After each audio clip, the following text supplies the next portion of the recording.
안녕하세요. 인천에 살며 아이들을 키우고 있는 40대 여성이에요. 다른 게 아니라 최근 이 채널을 알게 되어 종종 사연을 듣다가 저도 한번 제 사연을 올리면 어떨까 생각을 했어요. 용기 내서 올리는 사연 많은 경청 부탁드릴게요. 남편과 결혼 후 넉넉하지 못한 형편으로 서로 같이 위안을 얻으며 열심히 일하는 나날이었고 힘든 세월이었지만 남편과 조금 더 나아질 형편을 기대하며 열심히 일을 했어요. 그래도 희망적인 건 늘 전세만 전전하다가 이번에야말로 저희 집을 매매하여 이사를 할 수 있게 되었는데 다행히 시어머니께서 감사하게도 이번에 저희 형편을 알고 조금 도와주시겠다고 했기 때문에 수월하게 이사를 하나 싶었어요. 워낙에 자린고비에 큰아들밖에 모르시는 분이기에 이번 일이 정말 감사하게 느껴졌죠. 더 그럴 것이 결혼 후 딸만 둘을 연달아 낳던 탓에 시어머니는 저를 늘 못마땅하게 생각하셨고 그럼에도 이번엔 조금이라도 보탬이 돼주시겠다고 하던 찰나였기에 저희 돈과 어머님 돈을 합쳐 좋은 매물을 매매할 수 있게 되었답니다. 정말 기쁜 날이었고 부동산에 가서 집을 계약하려던 찰나 시어머니에게 전화가 왔는데 그 전화는 저희에겐 씁쓸한 소식이었어요. 너희 집 다음에 사라. 이번에 너네 형 사업자금 도와주기로 했으니까 그런 줄 알아. 너희야 뭐 기회 되면 다음번에 도와주마. 그러니까 집 사는 거 보태준다는 거 취소다 취소. 섭섭하겠지만 그런 줄 알고 너희 형한테 양보했으면 좋겠다. 뭐 엄마가 그러라면 그러셔야죠. 알겠어요. 이 사람한테 잘 설명할게요. 다음번에 엄마 생신 때 봬요. 형이 더 어려우면 형 먼저 도와주실 수 있죠. 당연히 이해하니까 마음 안 쓰셔도 돼요. 이 사람이 섭섭하겠지만 뭐 어쩌겠어요. 섭섭하긴 뭐가 섭섭해. 지가 이 집에 와서 한 게 뭔데? 겉은 소리 말라고 전해라. 지가 뭐 해온 게 있어야지. 뻔뻔 시렵게. 집을 무조건 해주셔라는 아니었지만 장남인 아주버님에겐 무엇이든 떡떡 해주시는 어머님이 제 남편에겐 야박하게 구는 것이 조금은 섭섭했고 같은 자식인데 차별하는 느낌도 들었어요. 결국 저희는 어머님이 도와주시지 못해 매매는 하지 못했고 전세로 계약을 하게 되었어요. 그래도 전셋돈이라도 나름 열심히 서로 벌어서 모은 돈이 있었기 때문에 이마저도 행복했어요. 그러던 중 시어머니 생신이라 다 같이 모여 밥을 먹게 되었는데 그날도 어김없이 딸들만 있는 제가 시어머니의 타깃이었고 아들을 낳은 형님은 극빈 대접을 해주셨습니다. 사실 이런 적이 한두 번이 아니었기에 섭섭하다기보단 또 그러시나 보다는 마음이 들었고 기분이 나쁘지 않은 건 아니었지만 늘 들어왔던 얘기여서 그런지 그날도 또 시작이네 라는 마음이었어요. 니는 밥이 넘어가니? 지금도 안 늦었으니 아들 하나 낳아라. 우리 진수가 아들 하나도 없는 게 말이 되냐? 또 그 소리세요? 요즘 물가도 너무 비싸고 전 애들 둘로 만족해요. 어머님이 키워주실 것도 아니면서 뭘 그러세요? 뭐라고? 네 말 다 했니? 시집 와서 딸만 줄줄이 낳은 걸 죄스럽게 생각 못하고 어디 뻔뻔하게 말대꾸를 해대? 에이 엄마 그만하세요. 좋은 날 좋은 얘기만 해도 모자랄 판에. 자 여기 케이크 있으니까 우리 케이크 잘라요. 니도 참 벨도 없다. 아들 하나 낳지도 못하는 거 데리고 살면서 뭐 아무렇지 않다 이거야?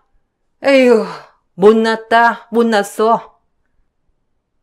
기분이 나빴지만 어머님 생신이라 더 이상 말은 하지 않았고 고개를 돌려 형님 쪽을 보고 있는데 형님이 메고 온 가방이 무려 1,000만 원이 넘는 가방이더라고요. 요즘 형편도 어렵고 사업도 어려워졌다고 했는데 너무 사치스러운 가방을 보며 조금 의아했어요. 역시 어렵다 소리에도 다 먹고 살만 하는구나 라는 마음이 들면서 제 가방을 보고 부러운 마음이 들었어요. 저도 여자인지라 저 정도 금액은 아니지만 형편상 들지 못하는 명품 가방을 가지고 싶은 마음이 살짝 들긴 하였죠. 형님, 와, 가방 사셨나봐요. 너무 예뻐요. 저도 그런 가방 하나 가지는 게 소원이었는데, 형님이랑 너무 잘 어울리는데요? 아, 뭐 그냥 원래 있던 거야. 동서는 못 본 건가? 예전부터 메고 다녔던 건데. 동서는 지금 봤나 보다. 이거 우리 할머니가 엄마 사준 거예요. 그렇지, 엄마? 우리 그때 할머니랑 백화점 가서 같이 산 거잖아. 나 로봇 사고. 얘는? 그거 말하지 말라니까. 동서, 오해 마.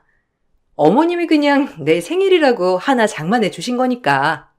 섭섭하게 생각 마. 아, 제가 섭섭할 게 뭐가 있나요? 어머님 돈으로 해주신 건데. 예뻐요, 형님. 가방도 너무 잘 어울리고요. 부럽네요. 원래 있던 가방이라고 하는 형님이었지만 조카의 말에 들통이 났습니다. 어머님이 저 몰래 형님만 사주신 가방이란 걸요. 급격히 서운한 마음이 들었고 어머님은 제 표정을 읽었는지 저에게 미안한 기색은커녕 대놓고 핀잔을 주셨어요. 어머님께 뭐 하나 바란 거 없는 며느리지만 이렇게 대놓고 매번 큰 집과 비교를 당할 때마다 상대적 박탈감이 느껴졌어요. 아들 낳아라, 니도. 가방 아니고 차라도 사줄 끼니까. 날만 줄줄이 낳고 나한테 섭섭함 같은 것도 가지지 마라. 알겠니? 네, 제가 어떻게 어머님한테 섭섭함을 가지겠어요. 저 괜찮으니까 제 마음 신경 안 쓰셔도 돼요. 뭘 새삼스럽게. 저 봐라. 저렇게 말꼬리 잡고 비아냥거리는 거. 내가 이래서 널 예뻐하려야 예뻐할 수가 없다 이거야. 네가 이 집에 와서 해온 게 뭐가 있어? 바랄 걸 바래야지. 아들을 낳기로 했나? 뭐 이 집에 올 때 금붙이라도 들고 왔나? 내한테 바라지도 마라. 아유, 어머님, 그만하세요. 오늘 좋은 날이니까 우리 좋게 밥 먹고 케이크 잘라요. 동서도 그만하고 얼른 밥 먹자. 네 형님 때문에 내가 더 이상 말 안 하는 거다. 그러니까 적당히 골부리고 밥이나 묵으라. 아들도 못 낳으면서 뭔 말이 많니? 시댁 식구들이 모일 때면 늘 저는 아들도 못 낳았다는 핑계로 구박을 받기 일쑤였지만 오히려 딸 하나 없는 어머님이 안타까웠죠. 하도 뭐라 하시니 그날도 기분이 좋지 않았지만 그래도 밥을 먹고 나왔고 매번 장남장남 그러시고 아들 못 낳았다는 것으론 핀잔을 주시는 게 속이 상했어요. 그렇게 시간은 흘렀고 어머님의 장남 사랑은 끊이질 않았죠. 하지만 그렇게 장남만 찾던 어머님은 결국 모든 재산을 다 해주시고 큰 형님네서 쫓겨나게 되었어요. 아주버님네도 참 염치없게도 어머님의 모든 재산을 야금야금 빼먹더니 결국엔 이민을 간다는 핑계로 어머님을 모시지 않겠다고 하였고 그런 어머님은 애석하게도 오갈 데가 없는 신세가 되었죠. 저 역시 어머님을 좋아하진 않았지만 형님네가 얼마나 얄밉던지 욕이 절로 나오더라고요. 어머님이 각별히 생각한 장남인데 어쩜 재산을 다 빼돌리고 저렇게 갑작스레 이민을 간다고 할 수 있는 건지 화가 나기 시작했어요. 나 이랑 미국 가서 살 거야. 그런 줄 알아. 그러니까 동서가 모셔야 하지 않겠어? 어머님은 미국까지 따라오시려고 하는데 거기가 어디라고 따라와? 이제 동서네로 가시라고 했으니까 다음 주 정도에 어머님이 동서네로 찾아갈 거니까 그런 줄 알아. 형님, 정말 뻔뻔하네요. 그동안 어머님 있는 재산 다 빼돌리고 어머님이 땡전 한 푼 없어지니까 바로 미국 가시겠다는 거예요? 미국에는 형님네 부모님 계시니까 그렇다 치는데 어머님은 재산 다 뺏기고 결국 팽당한 거나 마찬가지네요? 아니, 어머님이 아들 사랑한다면서 준 재산인데 왜 나한테 그래? 따지려면 어머님한테 따져. 나한테 이러지 말고 본인이 주고 싶은 사람한테 다 준 게 왜 내 탓이야? 그럼 본인도 실속 챙기셨어야지. 어쨌든 우린 이민 갈 거니까 동서네가 어머님을 모시던지 요양원 보내던지 알아서 하라고. 그 먼 땅에 어머님마저 데려갈 순 없잖아? 이제 우리끼리 살아볼 거야. 진짜 양심은 밥 말아먹은 인간들이네요. 아주버님이랑 형님. 딱히 어머님 그렇게 좋아하진 않지만 참 불쌍해요, 어머님. 그리고 아주 천벌 받을 겁니다. 자식이 부모를 내치면 얼마나 큰 코 다치는지 어디 한번 두고 보세요. 본인들 일이 잘 풀리나 안 풀리나. 형님과 아주버님은 일말의 죄책감도 없이 어머님을 버리고 미국으로 향했고 결국 어머님은 저희가 모시게 되었어요. 형님네한테 모든 걸 퍼주신 어머님을 생각하면 치도 떨리고 화도 났지만 막상 어머님을 보니 안쓰러운 생각이 가장 많이 들었죠. 남편 또한 본인 엄마 너무 불쌍하다며 당장 본인이 모셔야겠다고 했고 딸들과 전 워낙 차별을 많이 받아서 긍정적으로 내키진 않았지만 혼자 낸 노인 차마 내칠 순 없었어요. 한편으론 그렇게 장남 찾더니 결국 이런 행세까지 되자 미어도 내가 챙겨드려야지라는 마음이 들었거든요. 그리고 어머님을 본격적으로 저희가 모셔오게 되었어요. 이젠 어머님이 저 보기 싫으셔도 저랑 사셔야 해요. 그러니까 앞으로는 잘 부탁드릴게요. 우리 잘 지내봐요, 어머님. 그래. 엄마도 이제 이 사람한테 마음 좀 열고 잘 지내봐요. 이제 우리랑 사셔야지. 별다른 돌이 있어? 그러니까 잘 지내봐요. 내가 이런 행색됐다고? 너네 무시하지? 난 너한테 무시당할 사람 아니다. 그러니까 나 무시하지 마라. 제가 어떻게 어머님을 무시하겠어요? 어머님이 얼마나 대단하신 분인데 그냥 이제 잘 지내보자는 거예요. 다른 뜻은 없어요. 앞으로 계속 같이 살아야 할 텐데 저 어머님한테 잘하고 싶어요. 저도 솔직히 섭섭한 게 없다면 거짓말이지만 다 잊고 어머님이랑 서로 위해주면서 말이에요. 그러니까 어머님도 저 마음에 안 드시겠지만 조금 너그러이 받아주세요. 아셨죠? 지금 네 형님이 미국서 자리 잡아야 하니까 내가 안 따라간 거지. 난 무조건 장남이랑 살 거니까 그런 줄 알아. 잠시 여긴 머물러 갈 곳이다 이 말이야. 밥도 아들 밥을 얻어먹어야지.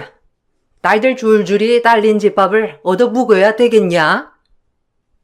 어머님과의 기막힌 동거는 시작됐고 말씀을 참 밉게 하셨지만 본인 자존심이 대단하신 분이니 그러려니 했어요.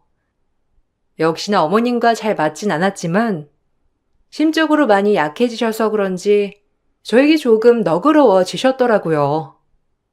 그런 모습을 보니 또 제 마음이 약해지면서 어머님한테 참 잘해드리고 싶었고 힘들 거라고 생각했던 동거는 훨씬 수월했습니다.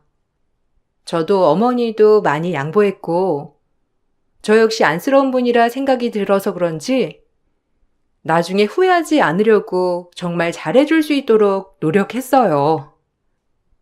어머님, 여기 백순대 사왔어요. 어제 백순대 잡수시고 싶다 하셨죠? 일부러 청량리까지 가서 사온 거니까 뜨끈할 때 드셔요. 오메, 만나겠다. 그래도 살아보니 내가 생각했던 것보다 네 살림은 잘하는 것 같네.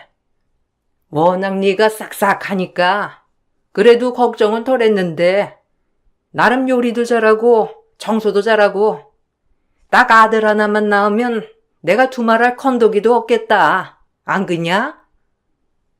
칭찬이라고 받아들일게요. 그리고 저랑 애 아빠 아이도 낳을 계획 없다고 말씀드렸잖아요. 저희 상황도 이해해 주세요.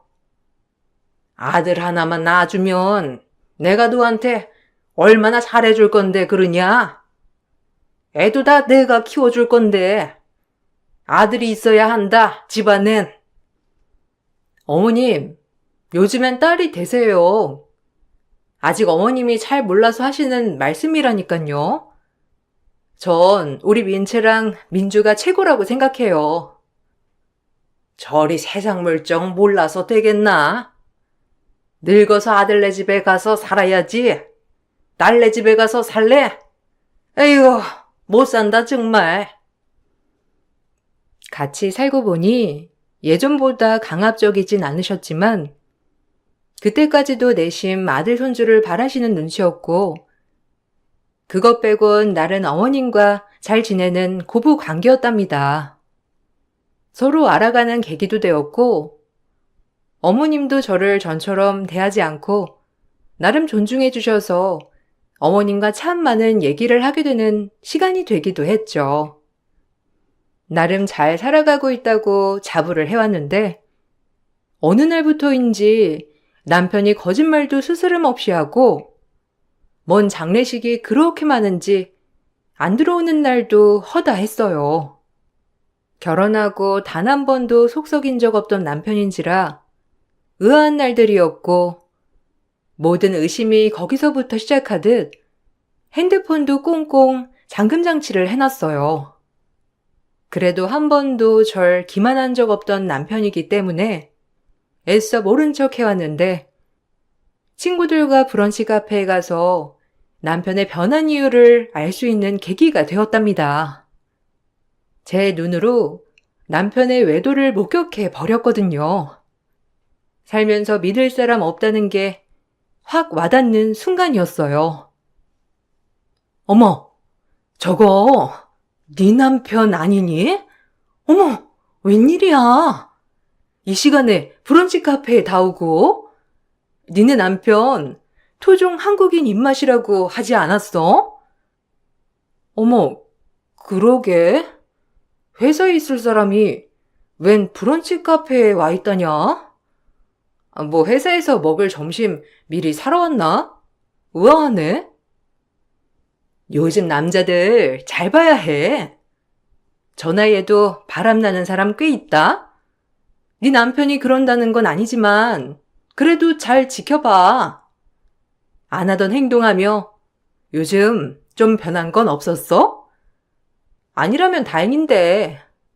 원래 꺼진 불도 다시 보는 법이다 너. 그러니까 잘 감시해. 내가 내 남편 바람 잡는데 도사잖니. 경력직으로서 해주는 말이니까 너 내 말 허투루 듣지 말고 잘 지켜봐. 그래야 뒤통수 안 맞아.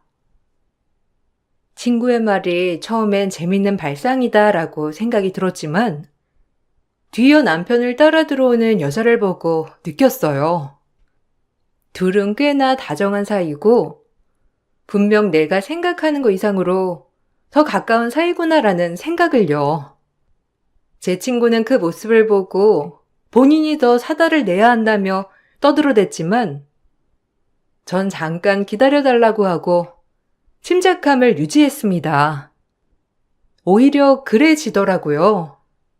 그때까지도 회사 후배겠거니 아니 같이 일하는 거래처 사람이겠거니 하면서 계속 부정하면서 지켜보게 되었어요.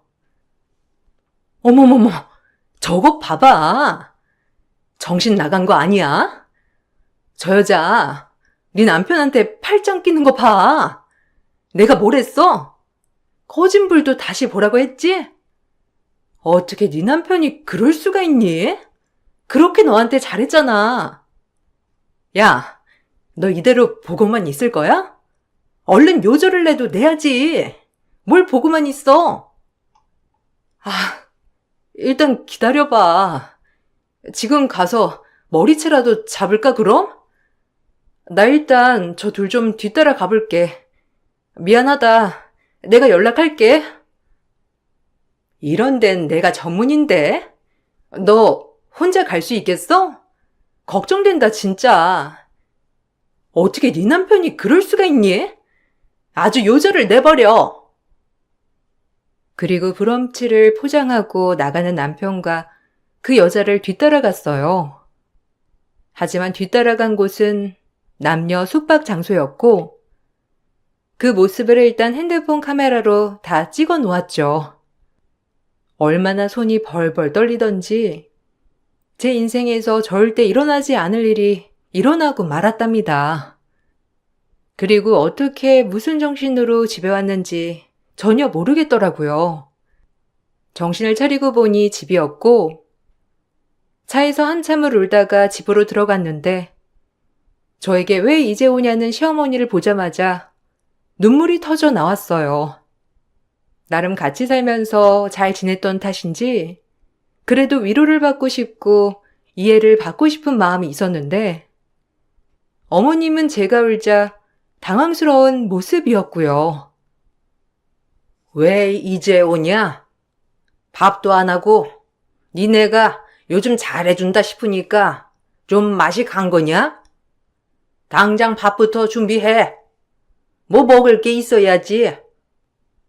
어머님, 민채 아빠 바람났어요. 제 눈으로 똑똑히 봤고요.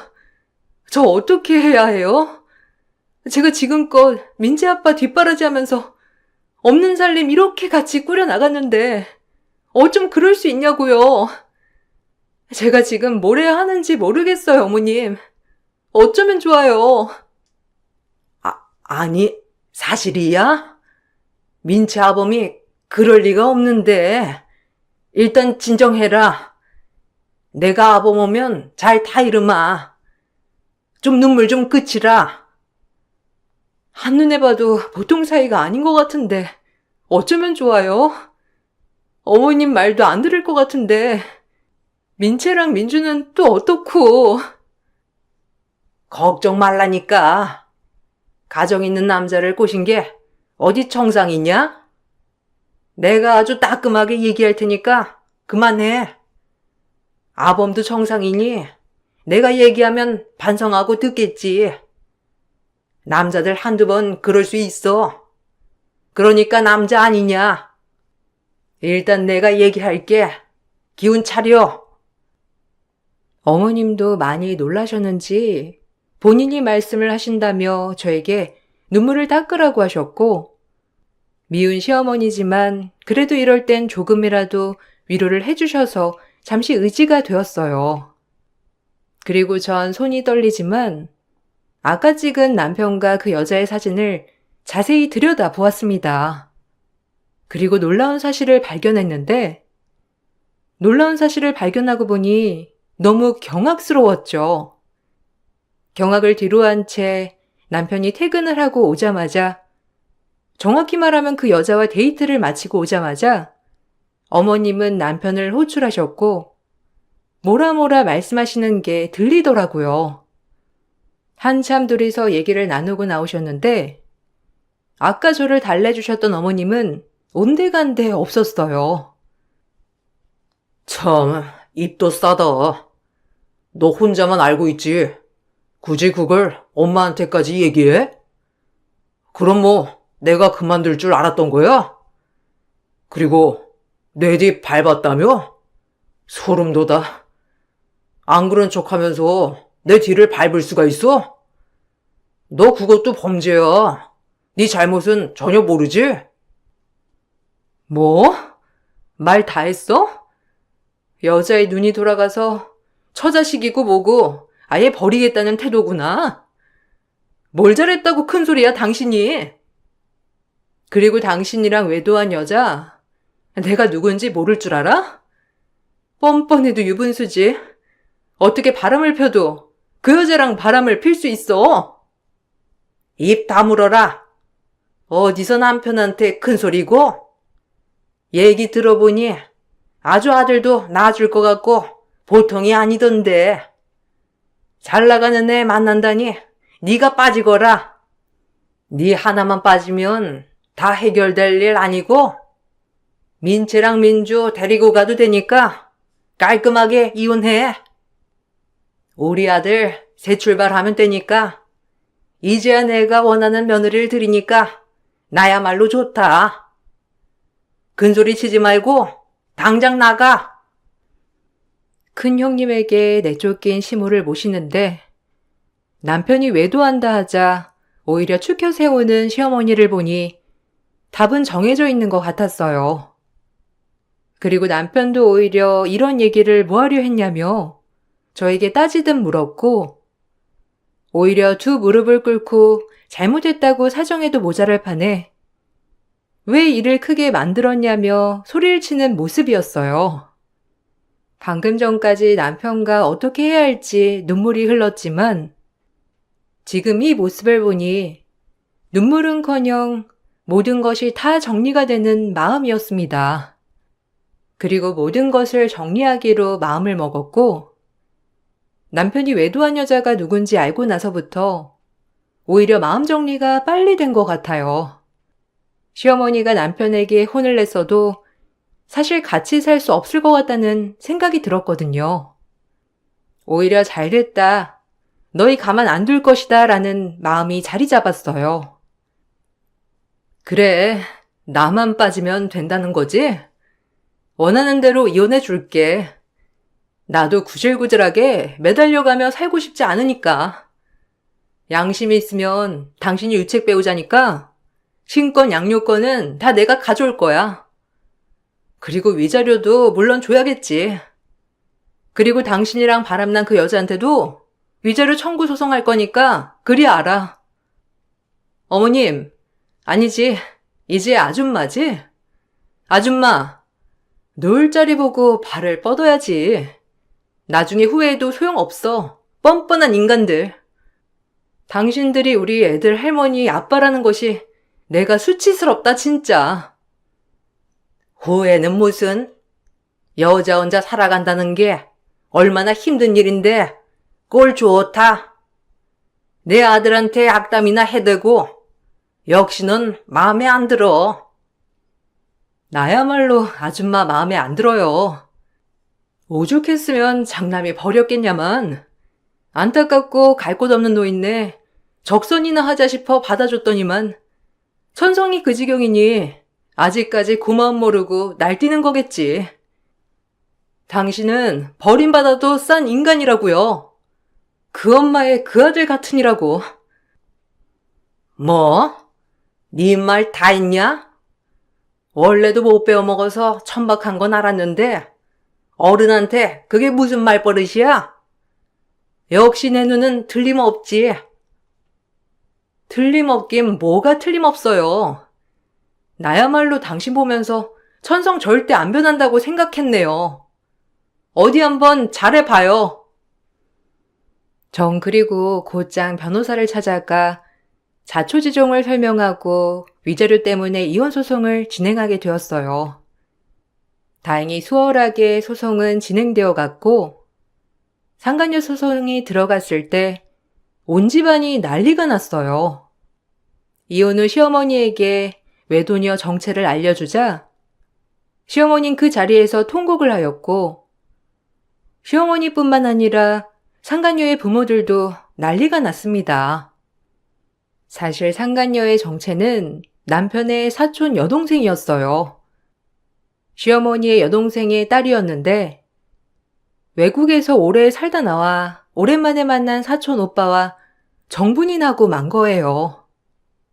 정말 기야말 사이였고 제가 상간녀 소송을 진행하면서 양측 부모님들이 알게 되고 난리가 났습니다. 서로 남 탓하기 바빴고 본인 아들, 본인 딸은 안 그랬는데 상대방이 꼬셔서 그런 거다라고 하며 무식한 발언을 했어요. 손뼉도 마주쳐야 소리가 난다고 끼리끼리니까 눈이 맞은 건데 본인 자식들은 아니라고 부정하는 꼴을 보니 우스웠어요. 아이고, 돌았나? 네 쟤가 누군데? 능력 아무리 좋으면 뭐하냐고? 너네는 이루어질 수가 없는데 네가 꼬셨지? 이모, 그게 아니라 좀 들어봐요. 우린 진짜 사랑한다니까. 그리고 뭐 어때? 우리가 사랑한다는데 말리지 마요, 우리 사랑. 그래요. 엄마 진정해. 어차피 엄마도 민채 엄마 마음에 안 들어 했잖아. 그냥 조카라고 생각 말고 남이라고 생각해요. 얼마나 능력이 좋은데 외국에서 엄청 돈도 많이 벌어왔다니까. 엄마도 얘기 처음 들었을 때 엄청 좋아했잖아. 그냥 그렇게만 봐주시면 돼요. 꼭 조카라고 생각하지 말고 그냥 우리 사랑 지켜봐 주세요. 우리 절대 못 헤어져요. 허락해줘요, 이모, 엄마. 네 놈이 꼬셨지? 우리 딸을. 외국에서 잘 나가는 우리 딸. 한국에 들어왔을 때 뭘 어떻게 구워 삶았길래 우리 딸이 놀아나? 언니가 얼마나 아들 교육을 잘못 시켰으면 이 사달이 나냐고. 내가 진짜 살다 별 더러운 꼴을 다 보네. 절대 허락 못해. 참, 꼴 좋다. 딱 잘 어울리는 한 쌍의 원앙이네요. 어떻게 사촌지간에 이럴 수 있는지. 다들 어떤 정신머리로 교육을 시켰길래 양심이라곤 눈곱만큼도 없게 키웠어요. 그러니 끼리끼리 만나지. 민치랑 민주 보기도 부끄러우니까 양심이 있다면 절대 연락 마요. 어차피 나 마음에 안 들었으니까 새로 보는 며느리 괜찮지 않아요? 뭐 아들은 잘 나으려나? 어우, 살 떨려. 얘기 좀 하자. 내 이럴 줄 알았니? 그냥 능력만 이탁했지. 내 조카랑 눈이 맞을 줄 누가 알았냐고. 그래도 애 낳고 사는 부부가 어떻게 한 번에 갈라서니? 그러니까 마음 좀 추스르고 다시 민치 아범이랑 얘기 좀 잘해보라. 그래야 않겠나? 나도 우리 딸 절대 저놈이랑 잘 되는 걸 못 보지. 사촌지간이 말이나 돼? 아니 이제 평생 보고 살지 말자고 언니랑 나랑. 고락선이들하고 아주 웃기네요. 당신들 아들, 딸 도덕적이지 못한 거 가만 안 둘 거니까 그런 줄 알아요. 감히 내 눈에서 눈물을 빼? 그 모습을 보고 있는데 참 역겨웠고 각자 서로 탓이라고 하면서 본인 자식들 잘못이 아니라고 하는 꼴을 보니 양심이라고는 없는 인간들 같았거든요. 법률 상담을 하러 갔을 때 위로해 주시는 말일 순 있겠지만 은근히 이런 일이 자주 있다고 했어요. 그렇게 상간녀 소송도 끝을 냈고 저 더러운 가족과 영원한 안녕을 하였죠. 시어머니는 자기 조카를 절대 받아들일 수 없다며 법정에서 조카 머리를 잡고 난리가 났고 그 모습을 보자 상간녀의 엄마, 즉 이모도 남편의 머리를 붙잡고 통곡에 이르렀습니다. 아주 돈 주고도 못 볼 광경이었고 법정에서도 그 모습을 보고 경악을 금치 못하더라고요. 어머, 이모, 머리 나요. 머리 아파. 아니 왜 나한테 그래? 오빠가 꼬셨다니까. 나 머리숱 없다고 그만 좀 하시라고. 네가 우리 아들 망쳐놨어. 어떻게 우리 지고지순한 아들이 사촌이랑 바람이 나냐고? 그게 정상이냐? 언니, 우리 딸 머리 안 나? 나도 그럼 가만 못 있지. 너도 이리 와. 네 머리도 잡을라니까. 우리 딸만 당할 수 없어. 이모. 일단 얘기 좀 들어봐요. 그래도 우리 사랑한다니까. 우리 잘 살게.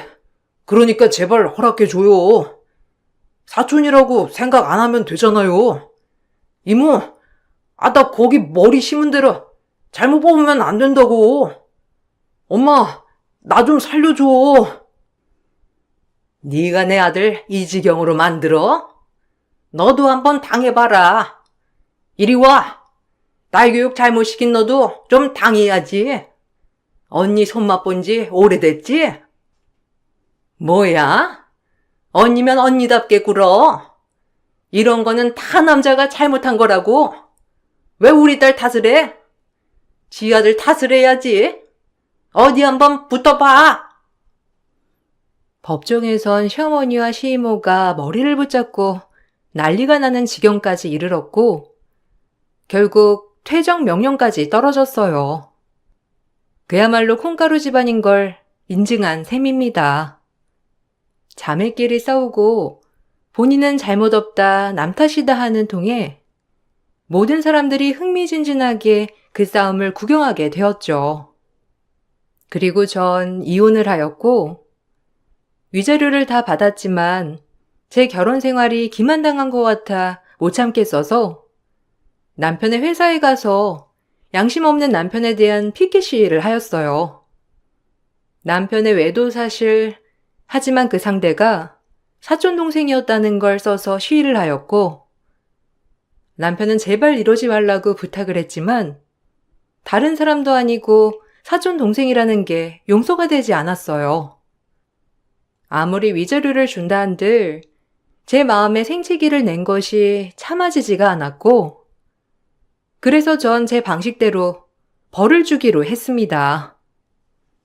어머머머, 김대리님, 외도 상대가 사촌 동생? 어머머, 정신 나간 거 아니야? 그렇게 안 봤는데 제 정상이 아니네. 어떻게 사촌 동생이랑 바람이? 어머나, 그러게나 말이야. 바람필 상대가 없어서 사촌 동생이랑? 와, 진짜 얼굴 보고 모른다더니 세상 선량한 줄 알았는데 제정신이 아니었구나? 어머, 어떡해, 저 여자분. 얼마나 화가 났으면 여기서 이러고 있겠어. 진짜 기가 막히겠다. 억울하고. 제 피켓을 보고 직원들은 수근수근대었고 워낙 규모가 작은 회사라 그런지 남편의 바람은 회사에 일파만파 퍼졌는데 제가 원하던 바였습니다. 애들 아빠로서 이렇게까지 하고 싶지 않았지만 도저히 참지 못했고 제가 이렇게까지 하니 남편은 위자료를 줄 때보다 더욱더 비참하게 저에게 빌고 사정을 했어요. 뻔뻔한 남편의 통쾌한 최후였습니다. 그래도 애들 아빠인데 이렇게까지 해야겠어? 이거 그냥 네 얼굴에 침 뱉는 꼴 아니야? 이렇게 모진애였다니. 실망이다 진짜. 모질어? 당신이 더 모질지. 그리고 내 얼굴에 침 뱉는 꼴이 아니라 네 얼굴에 먹칠한 꼴이지. 한번 개망신 당해봐. 내가 위자료 받고 그냥 나가 떨어질 줄 알았어? 그동안 너희 엄마한테 무시받은 세월, 그리고 당신한테 기만당한 세월 다 보상받을 거야. 미안해. 돈은 얼마든지 줄 테니까 피켓만 내려줘. 이러면 너한테도 뭐가 남아. 그러니까 제발 시위만 하지 말아줘. 우리 회사에 소문 쫙 났어. 나보고 얼굴을 어떻게 들고 다니라는 거야. 사람 살기는 해줘야 할 거 아니야. 그러니까 그만 좀 해라. 그러라고 시위하는 거야. 너 얼굴 못 들게 하려고. 나 만만히 봤지? 너 사람 잘못 봤어. 내가 얼마나 독한지 이 기회에 잘 봐. 결국 남편은 절 명예훼손으로 고소했고 전 벌금형을 맞았는데 그럼에도 불구하고 속이 다 후련했어요. 기껏 외자료보다 이렇게 제 방식대로 벌을 주니 오히려 더 마음이 가벼웠습니다. 그리고 남편은 이미 회사에서 파렴치한 인간으로 소문이 나서 회사를 퇴사했습니다. 회사에서 따로 퇴사 권유를 하진 않았지만 본인이 얼굴을 들고 다닐 때마다 사람들의 수군거림을 못 참은 거죠. 시어머니 또한 아들을 이해할 수 없었는지 장남에게로 보내달라고 하셨지만 형님네가 연락을 끊으며 사실상 어머님은 버림받은 거나 마찬가지여서 죽이 되든 밥이 되든 파렴치한 아들과 살게 되었죠. 둘 사이가 절대 법적으로도 허락받을 수 없는 사이이기 때문에 뒤에 계속 만남을 가지는지 헤어졌는지는 모르겠어요. 아이들도 아빠와 만나지 않고 있거든요. 지금은 이혼 후 시간이 굉장히 많이 지났기 때문에 이렇게 글을 쓸 수 있지만 그때 당시는 얼마나 마음이 힘들었는지, 그래도 내 남편이 도덕적이지 못한 인간이었다는 걸 알아서 그런지 미련은 전혀 남아있지 않습니다. 참 살다 보면 내 의지가 아니라고 해도 겪고 싶지 않은 일들을 많이 겪어야 하는 것 같아요. 그럴 때마다 용기를 잃지 않고 살아가 보려 합니다. 무엇보다 지금은 제가 이 가정을 이끌어 나가야 할 가장이기 때문이에요. 여러분들도 모진 풍파가 와도 힘내시길 바랄게요. 저 역시 너무 힘들고 괴로웠지만 그 시기가 지나면 정말 이 또한 지나가리라 라는 말이 참 맞더라고요. 그러니 이 글을 보시고 혹시나 좌절에 휩싸인 분들이 계시다면 꼭 이겨내시길 바랄게요. 세상엔 정말 별의별 일이 많기 때문이죠. 제 글을 읽어주셔서 정말 감사드립니다. 좋은 하루 보내세요. 안녕하세요. 저는 40대 중반 여자입니다. 한국 땅이 좁다고 하지만 2번 다시 만나고 싶지 않았던 사람을 또다시 만나게 될 줄 상상조차 하지 못했습니다. 10년 전에 저는 한 번의 결혼 실패 경험을 가지고 있고 지금은 남편과 성공적인 결혼 생활을 유지해 오고 있습니다. 그리고 저희 부부와 똑 닮은 잘생긴 아들과 행복한 날들을 보내고 있었죠. 과거의 아픔을 전부 잊게 해줄 만큼 현재의 남편은 저를 아껴주고 많은 사랑을 줬어요. 지금의 행복이 오기까지 정말 많은 아픔을 이겨내 왔었는데 또다시 제 앞에 불행이 나타나게 될 줄 꿈에도 몰랐었죠. 제 사연의 시작은 10년 전에 사랑하던 사람과 결혼을 하고 얼마 지나지 않아 사건이 터졌었어요. 그 사람은 저만 바라보며 살아갈 줄 알았는데 겉으론 제가 전부인 척 하더니 뒤로 호박씨를 까고 있었죠. 아무것도 모르고 있던 상태에서 그 사람이 바람을 피우고 있다는 걸 알게 됐을 땐 너무 큰 충격과 배신감에 단 하루도 사는 것도 저에게 고통이었습니다. 전 남편이 당시 변명하기를 같은 건물에서 서로 인사 정도 주고받던 사이였는데 친해지다 보니 몇 번 점심 식사를 같이 했던 적이 전부라면서 제가 두 눈으로 본 건 오해라고 처음에는 강하게 부인했어요. 제가 두 눈으로 본 건 둘이 식사하는 장면이 아니었는데 전 남편은 어떤 관계로 지내고 있었는지 전부 다 얘기하고 있었죠.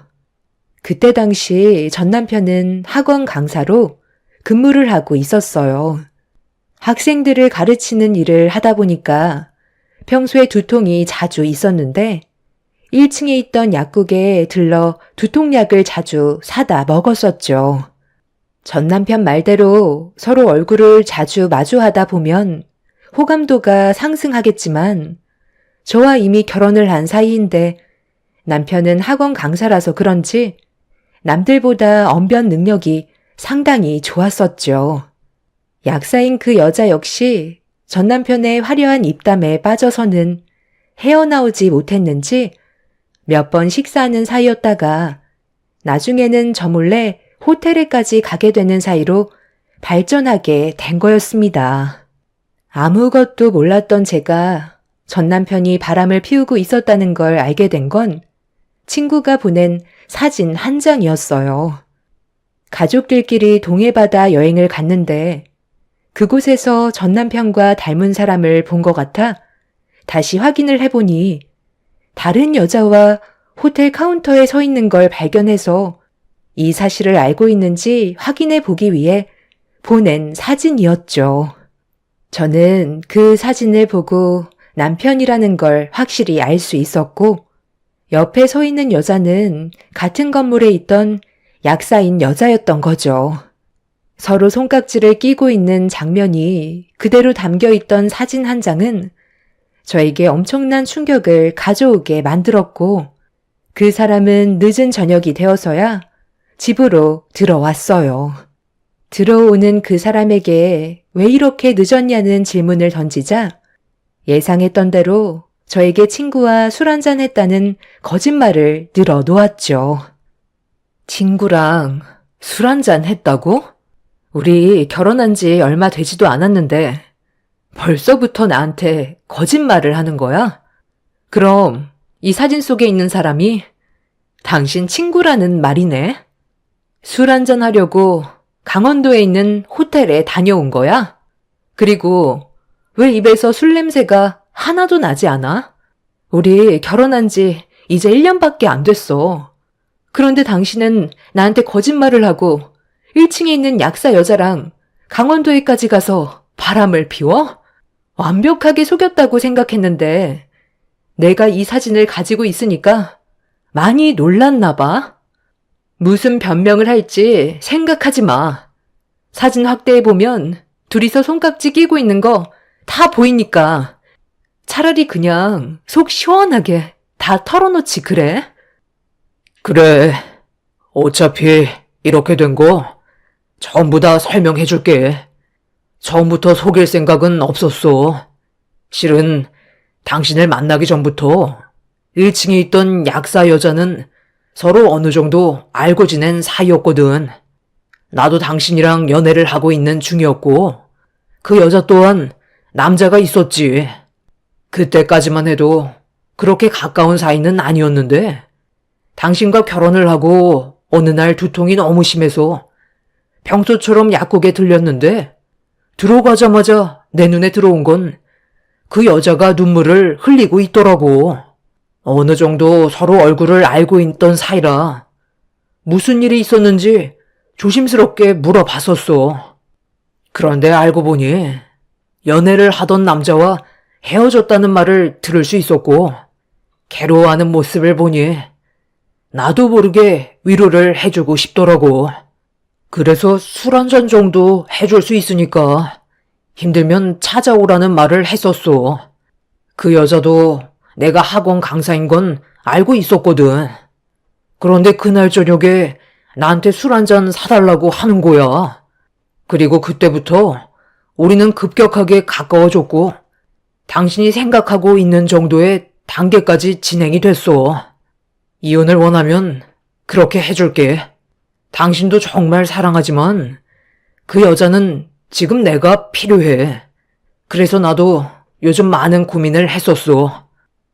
그러니까 당신은 나랑 이혼을 하고 그 여자랑 다시 시작하겠다는 거네? 그럼 나는 뭐가 되는 거야? 나랑 함께한 시간은 아무것도 아니라는 말이야?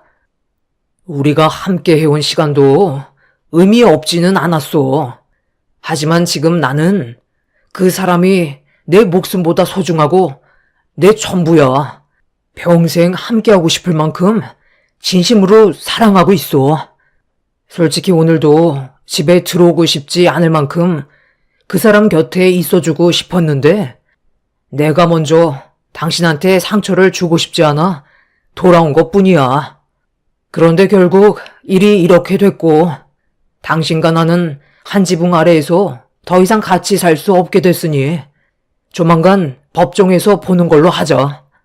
하루라도 빨리 정리하는 게 서로가 덜 아프지 않겠어? 그동안 나랑 함께 해줘서 정말 고마웠고 당신도 앞으로 나보다 더 좋은 남자 만나서 행복했으면 좋겠어. 조만간 서류 준비해서 좋게 끝내자. 바람 피웠다는 사실을 모두 털어놓은 그 사람은 저와의 모든 감정을 이미 정리를 했는지 현관문을 나설 때 뒤도 안 돌아보고 상간녀에게 달려갔어요. 더 이상 그 사람을 붙잡을 수 없다는 걸 알게 되었고 신혼집에 혼자 남겨져 있던 저는 그 자리에 털썩 주저앉아 너무 큰 충격에 한동안 멍하니 바닥만 바라보고 있었습니다. 고개를 돌리기만 해도 집안 곳곳에 그 사람과 했던 많은 추억들이 담겨있는 사진들이 빼곡하게 붙어 있었는데 저와 함께했던 시간들을 어떻게 한순간에 모두 지워버릴 수 있는 건지 이해할 수가 없었어요. 아주 잠깐의 불장난일 거라고 받아들이고 싶었지만 그 사람이 다른 여자에게 마음이 뺏겼다는 말을 직접적으로 하는 순간 되돌릴 수 없다는 걸 인정하게 되었고 뒤늦게서야 이 모든 것들이 현실이라는 걸 받아들이게 되는 순간 제 눈에선 눈물이 흐르고 있었습니다. 결국 이 사실을 양가 부모님이 알게 되면서 집안은 난장판이 되었어요. 저희 부모님께서 그 사람의 학원에까지 찾아가 전부 다 뒤집어 놓을 만큼 분노를 표출하셨죠. 그리고 그 사람이 1층에 있던 약사와 바람 피웠다는 게 동네에 소문이 나게 되면서부터 수강생들은 전부 떠나게 되었고 약국도 파리만 날릴 정도로 상당히 큰 피해를 입고 있었습니다. 부모님께서는 결혼한 지 1년밖에 안 됐으니 서둘러 이혼을 하고 새 삶을 사는 게 좋겠다면서 위자료 청구 소송을 진행하는 걸 도와주셨어요. 그렇게 이혼 준비를 하고 있는데 어느 날 상간녀가 제가 일하는 꽃가게에 찾아왔어요. 당장이라도 얼굴에 물을 뿌려버리고 싶었지만 힘들게 감정을 추스르면서 상간녀에게 왜 찾아왔냐고 물어보자 꽃집을 두리번거리면서 저에게 말을 붙여왔습니다. 혹시 시부모님께서 무슨 꽃을 좋아하셨어요? 그래도 처음 인사드리러 가는 자리인데 꽃 정도는 가지고 가야 하지 않겠어요? 좋은 거 하나 추천 좀 해주세요. 많고 많은 꽃집 중에서 왜 여기로 온 거죠? 저희가 서로 얼굴을 마주할 정도로 좋은 사이는 아니지 않나요? 위자료나 준비하시면 될 것 같은데요. 저도 처음에는 그쪽한테 위자료 던져주고 조용히 넘어가려 했었지만 그쪽이 일을 너무 크게 벌려놔서 약국에까지 지장이 생겼거든요. 외지인들 외엔 동네 사람들은 아예 찾지도 않으니 이 손에 어떻게 하실 거예요? 저도 그냥은 넘어가지 못할 것 같아 제가 본 피해에 대해 역으로 소송 진행을 하려고요. 해보고 싶은 대로 한번 해보세요. 누가 지금 피해를 봤는데 어디서 큰 소리예요? 당장 안 나가면 영업 방해죄까지 추가로 얹어줄 테니까 그만 나가주시죠. 시부모님께서 처음엔 저한테 엄청 뭐라고 하셨다가 이거 보시고 단번에 며느리로 받아들여 주셨거든요. 그쪽도 이 사실을 알고 있는 게 좋을 것 같아서요. 상간녀는 제 얼굴에 서류를 던져 버렸어요. 바닥에 떨어진 서류를 상간녀 앞에서 줍고 싶지 않아 고압 호수에 물을 틀어 상간녀의 얼굴을 향해 쏴버렸습니다. 온몸이 젖어버린 상태로 비명을 지른 상간녀는 그대로 도망을 쳤지만 제 화는 쉽게 가라앉지 않았어요. 한참 동안 흥분한 상태로 도망간 상간녀를 바라본 뒤 다시 꽃집으로 들어왔는데 바닥에 보이는 서류 봉투가 눈에 들어왔고 몸을 굽혀 안에 있던 내용물을 꺼내서 확인을 해 봤어요. 어느 정도 예상은 했었지만 그 안에는 상간녀가 임신을 했는지 초음파 사진과 산부인과 처방전이 함께 들어 있었습니다. 그리고 그 사람과 함께 찍은 사진들까지 들어 있었죠. 그날 저는 너무 큰 충격과 슬픔에 꽃집 문을 닫고 집으로 돌아왔어요. 저와 이혼도 하기 전에 벌써 다른 여자가 아이를 가졌다는 거에 정신적으로 너무 힘이 들었었죠. 어머님, 저예요. 어떻게 그 여자를 며느리로 받아들일 생각을 하세요? 절대 용서할 수 없다고 하셨잖아요. 무조건 제 편에 서서 도와주시겠다고 하시더니 임신했다고 하니까 마음이 약해지신 거예요? 제가 받은 상처는 더 이상 아무것도 아닌 거냐고요. 어떻게 그 여자를 받아주실 수가 있으세요? 나도 처음에는 화가 많이 났었지. 그런데 너희들 어차피 이혼하면 결국 내 아들도 앞으로 살 길 찾아야 될 테고 또다시 시작해야 되는데 임신까지 했다니까 내 마음이 약해지더라고. 네가 받은 상처 충분히 이해한다. 그렇다고 뱃속에 있는 아이를 아빠 없는 자식으로 만들 수는 없잖니. 나도 마음은 아프지만 현실을 받아들여야지 어쩌겠어. 그러니까 너도 내 아들과 정리 끝나면 좋은 남자 만나서 행복하게 잘 살아라. 인생이 원래 이런 거 아니겠니? 오늘 저녁에 새며느리 들어온다고 해서 지금 음식하느라 정신없거든. 우리 이제 더 이상 볼 필요 없으니까 앞으로 전화는 자제해줬으면 좋겠다. 그럼 먼저 끊는다.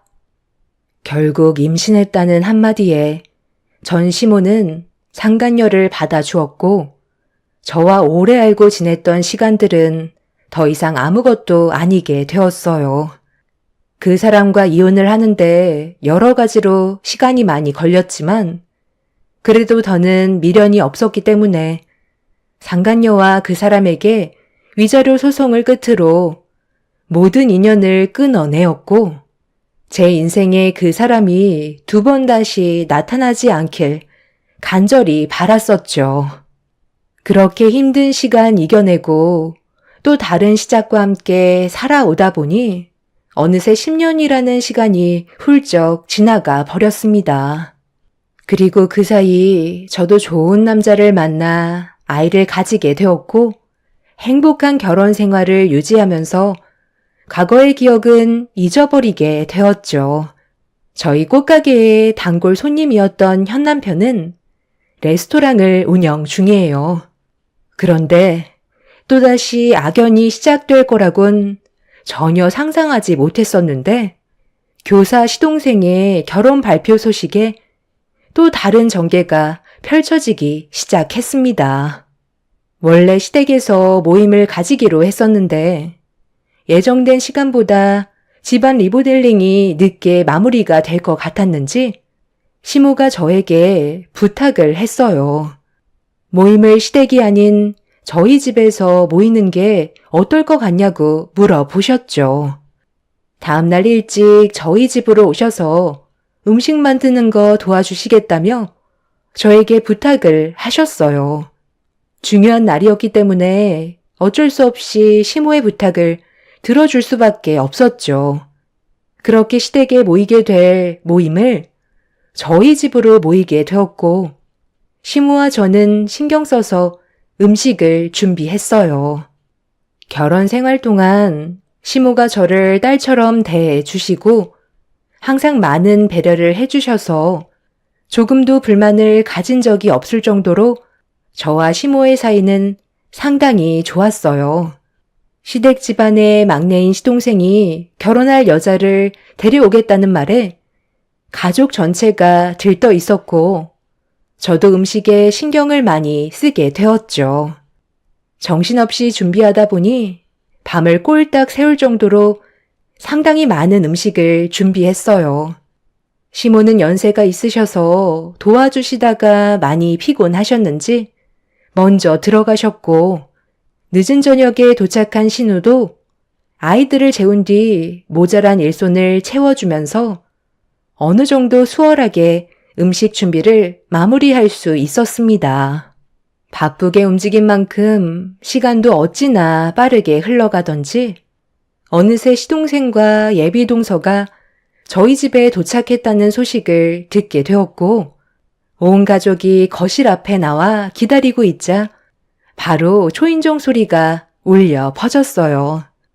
그리고 남편이 현관문을 열어주면서 반갑게 맞아주었고, 시동생이 인사를 하면서 들어옴과 동시에 예비동서도 인사를 하면서 들어왔습니다. 웃는 얼굴로 인사를 하면서 고개를 드는 순간 저는 예비동서의 얼굴을 보자마자 등을 돌려 급하게 주방으로 몸을 숨겼어요. 시댁 식구들과 인사를 주고받느라 제 얼굴을 미처 확인을 하지 못했는지 분위기는 상당히 들떠 있었고, 시모는 음식이 식기 전에 일단 식사부터 하자면서 시동생과 예비동서를 주방으로 안내했어요. 차마 앞을 볼 수 없었던 저는 묵묵히 음식을 준비하고 있는데 시모가 저에게 말을 붙여왔어요. 서로 인사를 나눴냐고 물어보시는 질문에 어쩔 수 없이 몸을 돌려 예비동서에게 인사를 건넸죠. 그리고 예상했던 대로 제 얼굴을 보게 된 예비동서는 상당히 놀랐는지 갑자기 딸꾹질을 하기 시작하면서 당황한 눈빛으로 고개를 휙 돌려버렸어요. 순간적으로 어색한 기류가 주방에 맴돌자 눈치가 빠르신 시모는 둘이 아는 사이냐고 물어보셨고, 예비동서는 처음에는 아는 분인 줄 알고 놀랐는데 자세히 보니까 자기가 착각했다면서 급하게 화제를 전환시켰어요. 저는 그때부터 묵묵히 그 여자가 어떤 생각으로 시동생에게 접근했는지 지켜보고 있었습니다. 정말 두 번 다시 만나고 싶지 않았던 10년 전에 저와 전남편 사이를 떨어뜨려 놓았던 상간녀가 시동생과 결혼을 하기 위해 자리에 앉아있는 모습이 믿어지지가 않았어요. 과거의 아픈 기억이 전부 다 떠올라 표정 관리가 되지 않자 남편은 저에게 어디 불편한 곳이 있냐고 물어보았습니다. 그러게. 아까부터 안색이 좋지 않은데 어제 너무 무리해서 그런 거 아니야? 음식 만드느라 잠 한숨 못 자서 그런 거 같은데 잠깐 들어가서 쉬든지 해라. 머리가 많이 아프니? 계속 손으로 머리를 만지고 있잖아. 계속 앉아있지 말고 들어가서 잠깐이라도 눈 좀 붙이고 나오는 게 좋을 것 같은데. 예비 형님, 머리가 많이 아프세요? 저 온다고 신경을 많이 쓰셔서 그런 거예요? 교섭 씨한테 들으셨는지 모르겠지만 제가 약사거든요. 두뇌에 좋은 약 좀 드릴까요? 필요하신 거 있으시면 말씀만 하세요. 이제 곧 막내 며느리가 될 텐데 앞으로 제가 챙겨드려야죠. 아버님 어머님께서도 관절에 좋은 약 좀 드리도록 할게요. 그거 좋지. 그렇잖아도 내가 요즘 계단만 올라가면 무릎이 계속 시큰거리더라고. 괜찮은 약 좀 있으면 가져다 주면 고맙지. 다음엔 우리 집에서 모이도록 하자고. 아무래도 잠깐 들어가 쉬는 게 좋을 것 같아요. 어제부터 무리를 했는지 머리가 지끈거리네요. 신경 쓰지 마시고 좋은 시간 보내세요. 잠시만 쉬다 나올게요. 너무 큰 충격을 받았는지 숨까지 차오를 정도로 믿을 수 없는 현실이 눈앞에 펼쳐지고 있었어요. 상간녀가 예비동서로 들어온다는 건 도저히 용납할 수 없었죠. 이미 시댁 식구들은 예비 동서에게 푹 빠져 있는 상태였습니다. 어떻게 해야 좋을지 고민을 하고 있는데 갑자기 상간녀가 노크를 하면서 조심스럽게 문을 열었어요.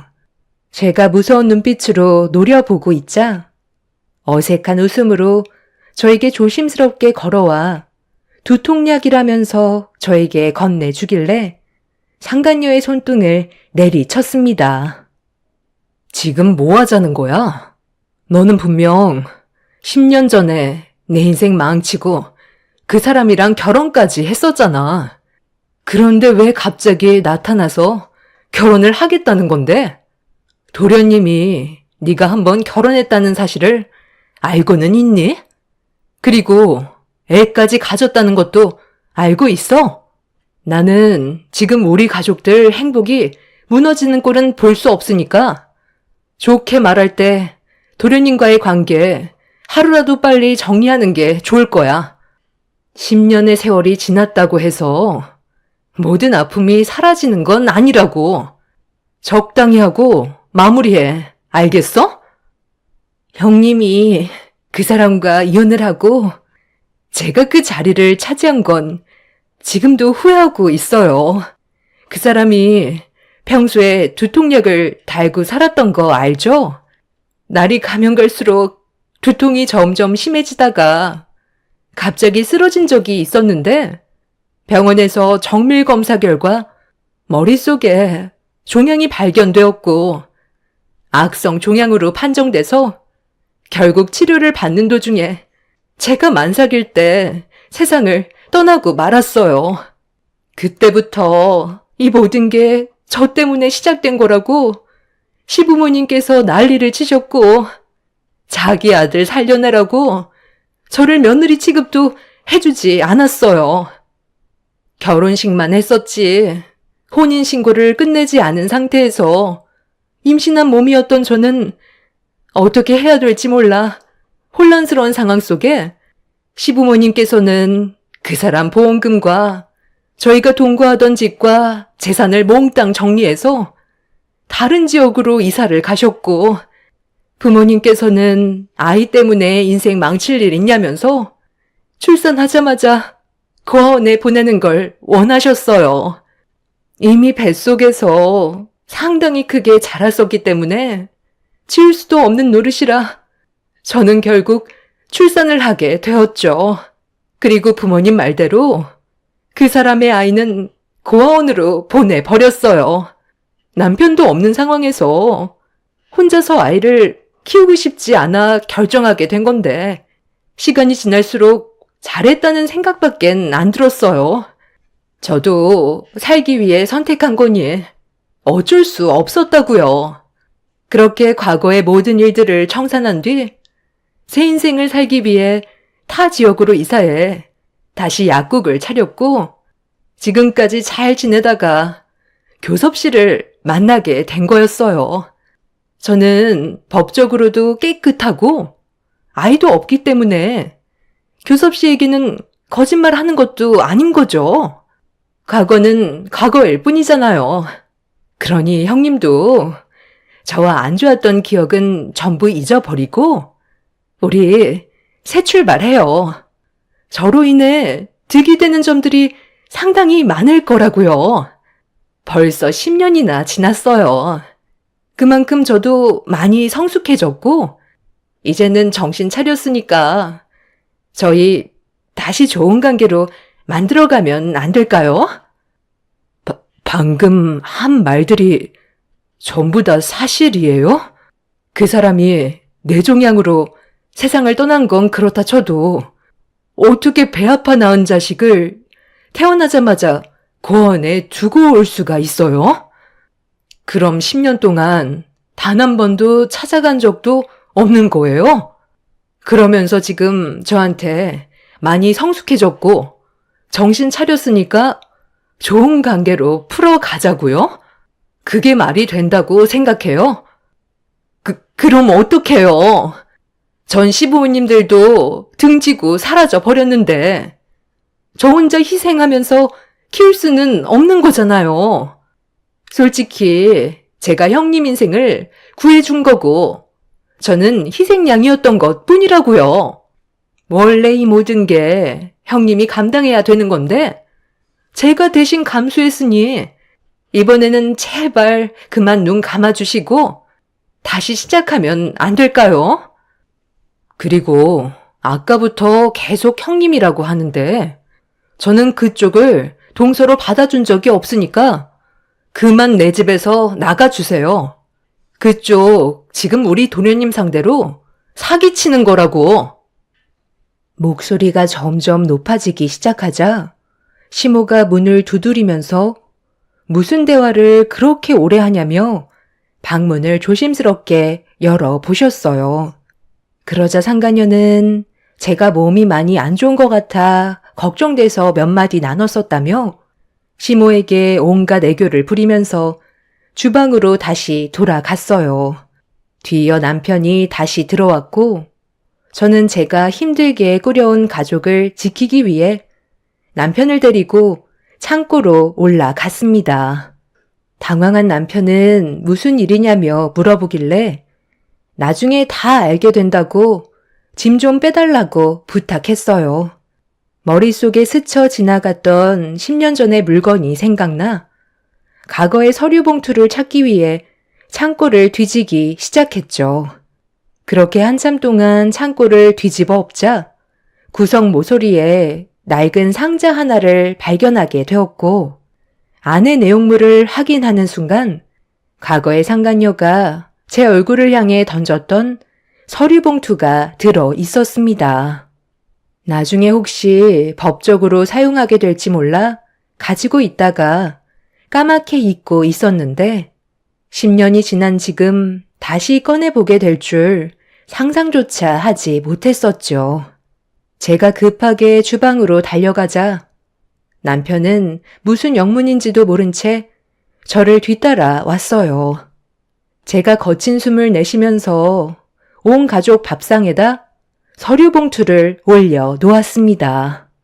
시모는 저보고 오늘따라 이상하다면서 서류 봉투를 들어 안의 내용물을 확인하시기 위해 손을 넣어 꺼내는 순간 화들짝 놀라 식탁 위로 던져 버리셨어요. 서류 봉투 안에 있던 건 10년 전에 상간녀가 전 남편과 산부인과에 다녀왔던 처방전과 초음파 사진 그리고 전 남편과 함께 찍은 사진들이 들어 있었죠.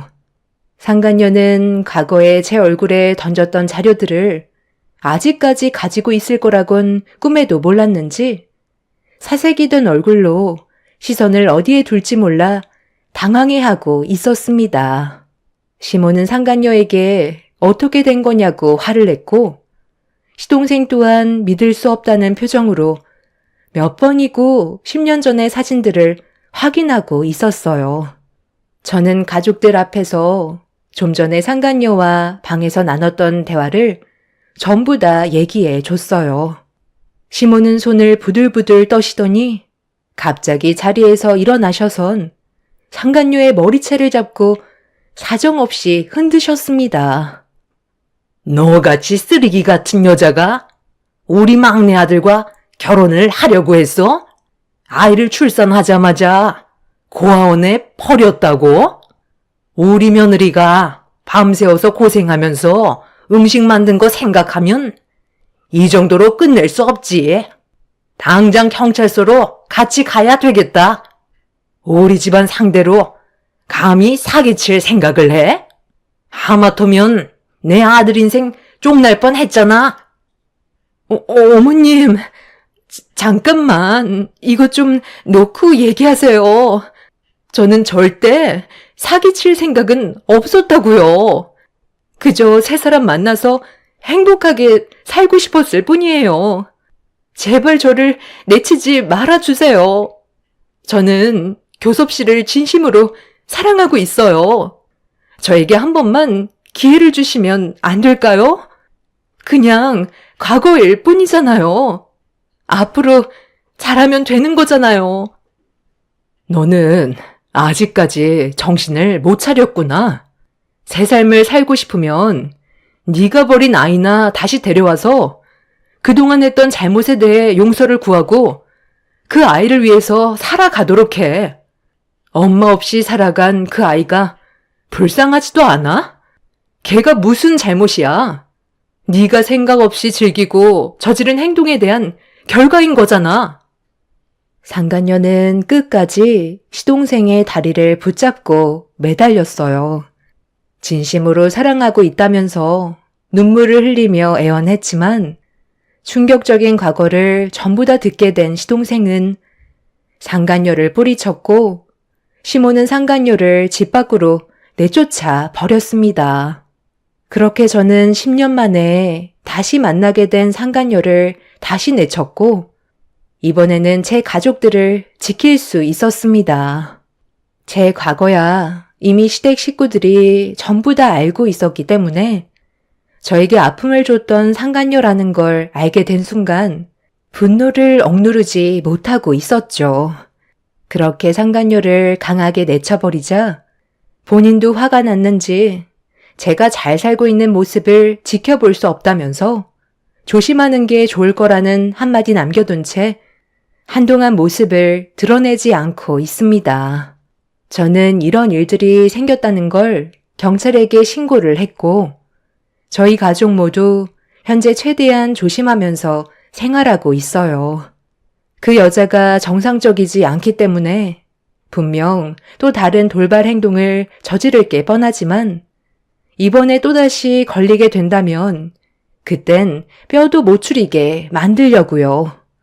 질긴 악연 제발 여기에서 끝났으면 좋겠습니다.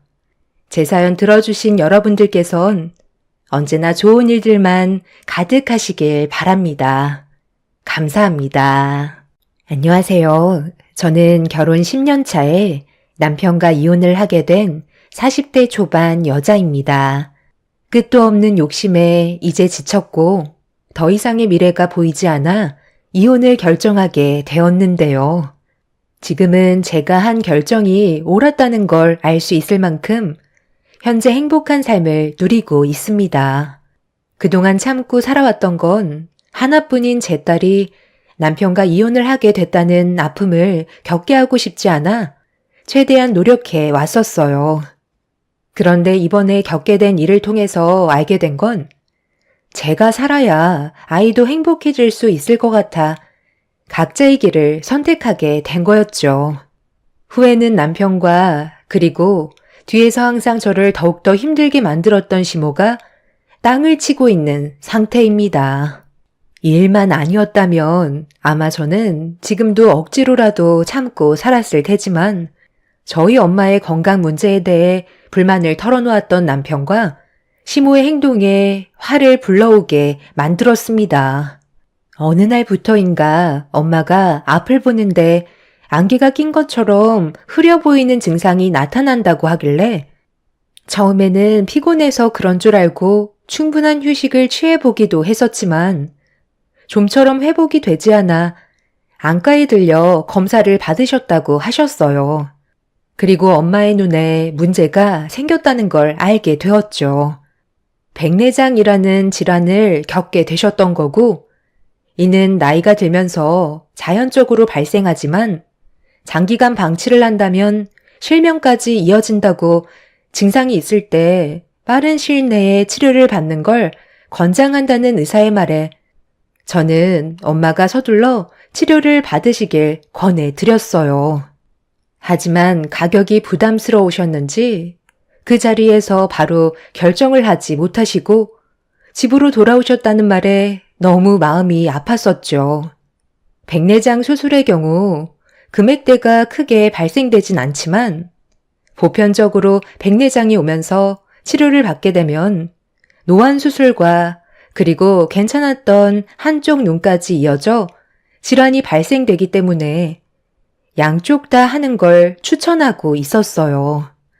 보통은 단 초점 렌즈를 하지만 의사는 다초점 렌즈를 권하는 편이었었죠.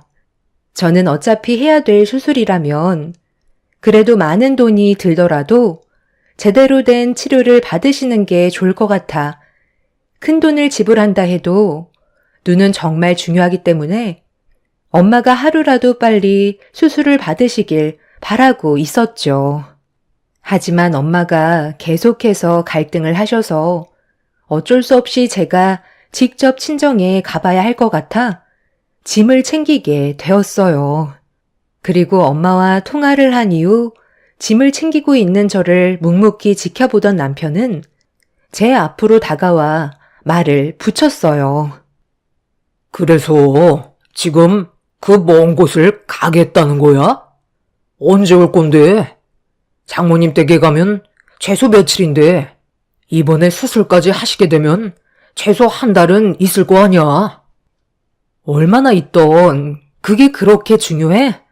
그건 내가 알아서 할 테니까 당신은 신경 쓰지 마. 언제부터 우리 집안일에 그렇게 신경을 썼다고 그래? 내일 아침 일찍 출발할 거니까 그런 줄 알아.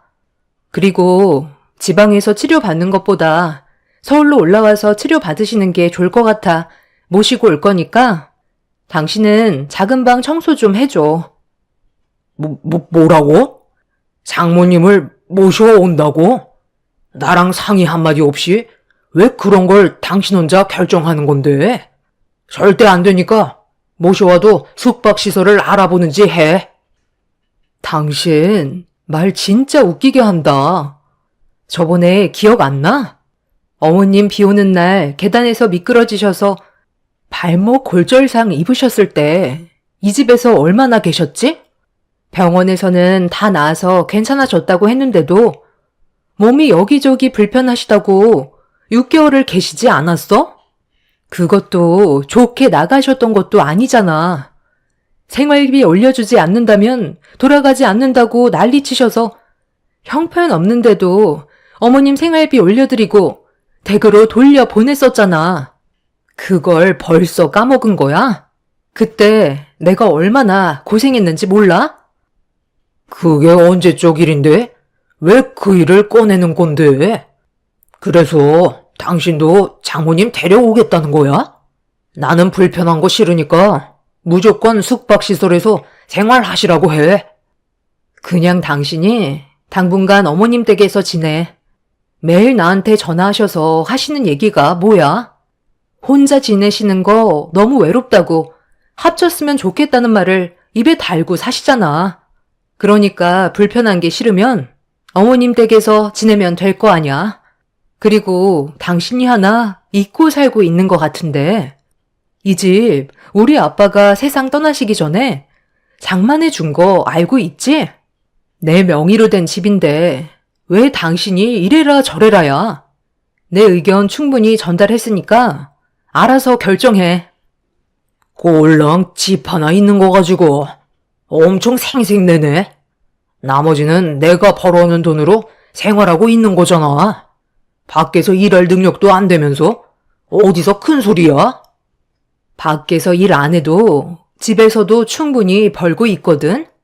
아이 돌보면서 돈 버는 게 쉬운 줄 알아? 육아에는 조금도 도와주지 않으면서 나한테 큰 소리 칠 자격이 있다고 생각해? 하여튼 나는 장모님이 우리 집에서 생활하는 거 정말 싫으니까 절대 모셔오지 마. 알겠어? 집에만 오시면 잔소리가 얼마나 심한데 스트레스 받는다고. 남편은 저희 엄마를 모셔오겠다는 말에 얼굴까지 사색이 돼선 기겁을 했어요. 그 모습을 보고 있는데 너무 기분이 안 좋았습니다. 시모가 예전에 다쳤을 때는 제가 온갖 수발 다 들어주면서 아이까지 돌보고 자택근무를 하던 저는 밀린 업무를 새벽 시간대 몰아서 했었는데 그런 고마움을 전혀 알지 못하고 당연하게 생각하는 남편이 너무 싫게 다가왔어요. 그렇게 남편과 목소리 높여 안 좋은 말을 주고받았고 저는 아이를 데리고 남해로 향했어요. 아빠가 세상을 떠나시면서 혼자가 되셔서 저희 집 근처에 거처를 마련해 같은 동네에 사는 걸 원했었지만 한평생을 남해에서 아빠와 함께 지내셨던 곳이라서 그런지 떠나고 싶어 하지 않으셨습니다. 엄마의 의견도 존중해 드려야 하기 때문에 저는 지켜볼 수밖에 없었죠. 그런데 엄마의 몸이 많이 약해졌다는 걸 알게 되면서부터 더 이상 이렇게 사는 건 아닌 것 같아 엄마를 뵈러 남해로 내려가면서도 많은 고민을 하게 되었죠. 그렇게 엄마를 모시고 다시 서울로 올라와 제일 큰 병원에서 치료를 받으실 수 있게 입원 절차를 밟았어요. 엄마는 계속해서 괜찮다고 하셨지만 자식된 도리로 당연한 거기 때문에 이런 상황에서는 엄마의 말을 듣지 않았습니다. 엄마는 결국 제가 원하는 대로 수술을 받으셨고 한동안 경과를 보기 위해 병원에 며칠 더 입원을 하게 되셨죠. 그리고 수술비는 남편의 카드로 1,000만 원을 긁었습니다. 엄마는 치료비가 왜 이렇게 많이 나왔냐고 놀라셨지만 저는 조금도 아깝거나 부담스러워하지 않았어요. 그런데 잠시 뒤 남편한테 전화가 왔어요. 당신 지금 이게 뭐야? 병원비가 어떻게 1,000만 원이나 나와? 아니, 눈 두 쪽 치료받는 건데 어떻게 중고차 한 대 값이 나오냐고. 당장 취소 못해? 우리 엄마 치료비로 1,000만 원 나온 게 지금 아깝다고 생각하는 거야?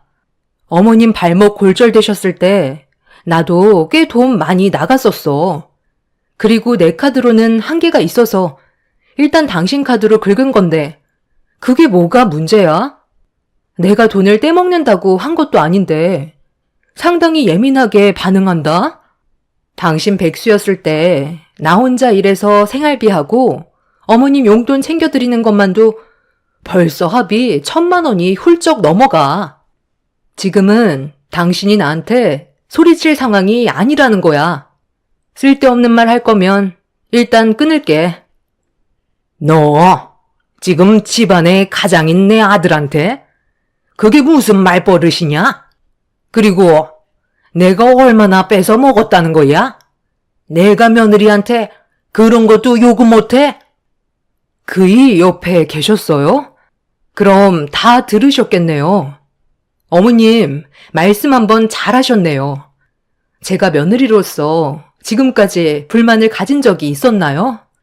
웬만하면 얼굴 붉히고 싸우는 걸 원하지 않았기 때문에 억지를 부리셔도 참고 넘어간 적이 한두 번이 아니었어요.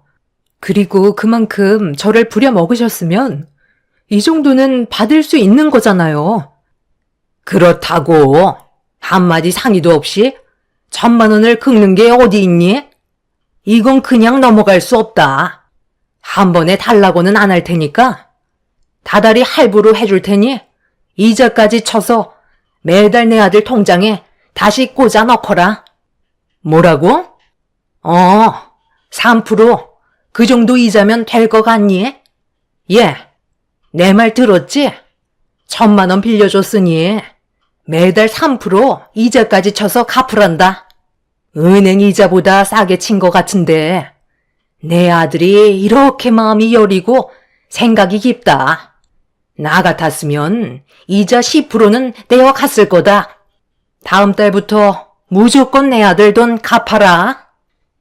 저는 너무 어이가 없어서 한마디 더 하려는데 시모는 할 말이 끝나셨는지 제 입장은 들어볼 생각도 안 하시고 바로 전화를 끊어 버리셨어요. 너무 어이가 없고 화가 났지만 엄마 옆에서 표정 관리 안 되는 모습 보여주고 싶지 않아 최대한 참고 억눌렀어요. 그 사람들은 저를 가족이라고 단 한 번도 생각하지 않았던 거였죠. 남보다 더한 사람들 같아 더는 함께 하고 싶은 마음이 싹 사라져 버렸습니다.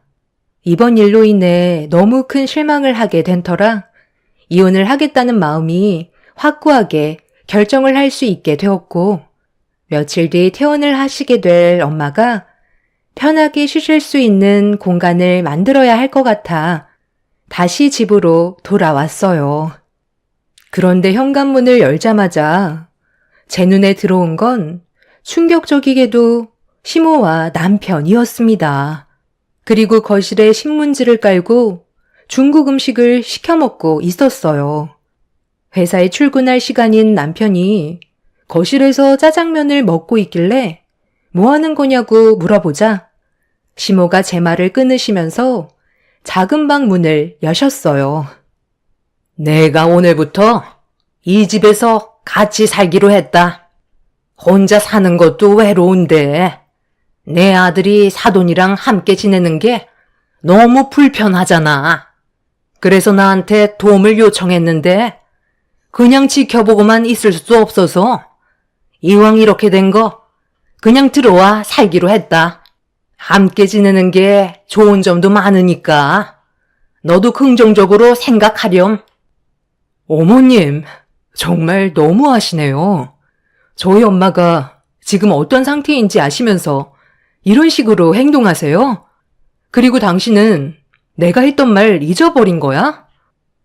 잊어버렸으면 이렇게까지 했겠소? 장모님이랑 같은 집에 사는 거 싫다니까. 내가 대를 사이야? 왜 내가 퇴근하고 황금 같은 시간을 장모님 얼굴 보면서 스트레스 받아야 하는 건데. 무조건 당신 말을 들을 필요도 없는 거고.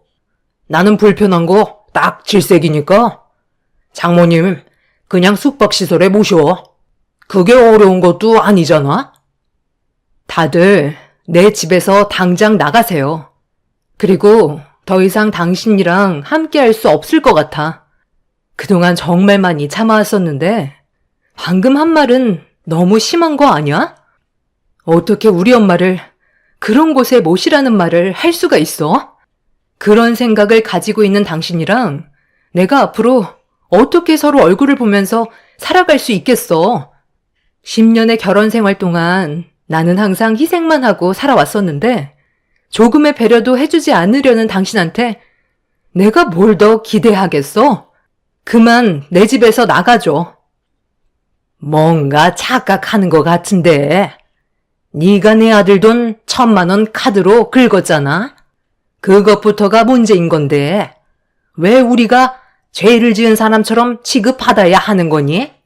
그 돈 전부 다 줄 때까지 이 집에서 나갈 생각도 전혀 없지만 결정적으로 내가 이 집에 들어온 이유는 네가 내 아들 머리 위에 군림하려는 그 행동이 더는 보고 싶지 않아서 들어왔다.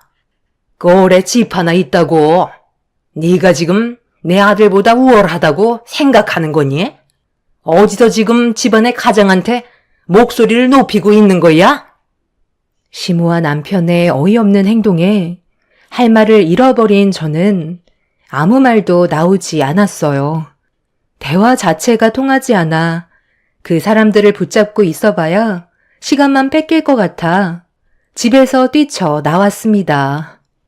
남편과 결혼하고 처음 몇 년간은 제가 사랑받고 있다는 걸 느끼면서 살아왔었어요. 서로 부족한 게 정말 많았지만 열심히 살다 보면 더 좋은 환경에서 살 수 있을 거라는 희망을 가지고 남편을 의지하면서 살아왔어요.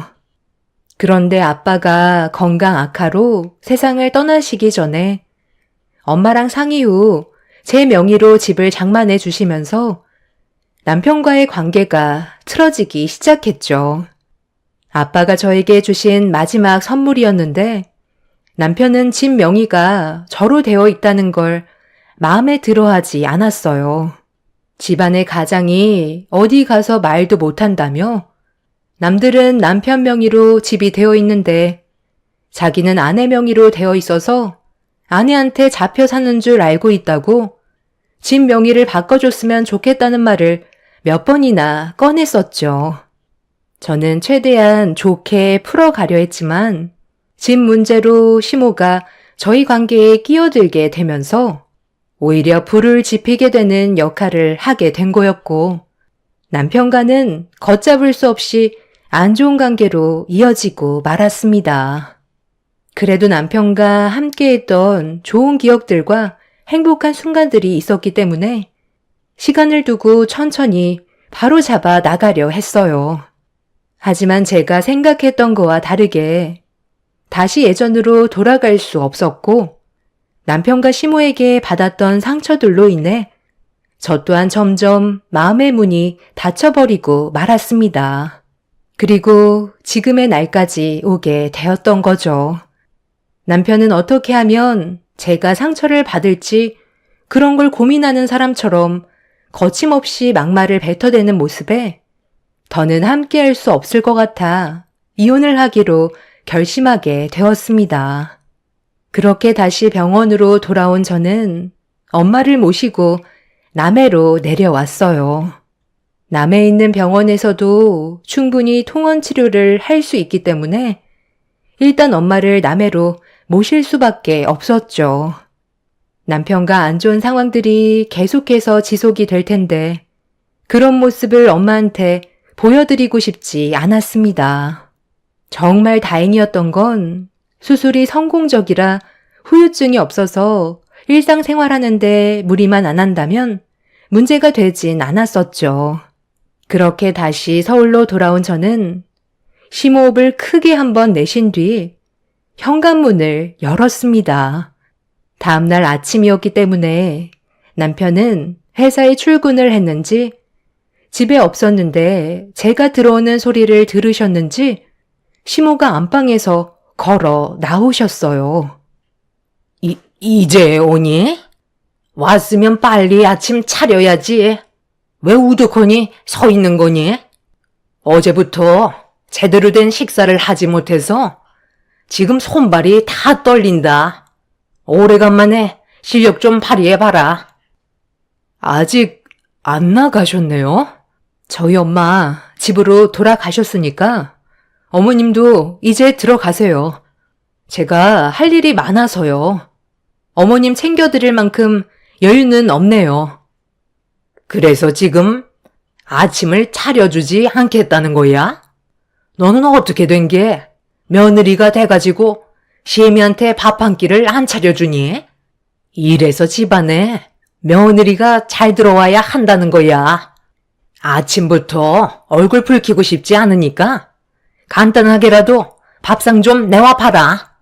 그리고 오늘 달이 바뀌었으니까 내 아들한테 빌린 돈 서둘러 갚아라. 이제까지 쳐서 갚아야 되는 거 알지? 그리고 내 말이 끝나기도 전에 네가 튀어나가서 끝까지 말을 안 했었는데 앞으로 쭉 같이 살기로 했으니까 너도 서운한 거 있으면 이제 그만 풀고 다시 좋게 지내보도록 하자.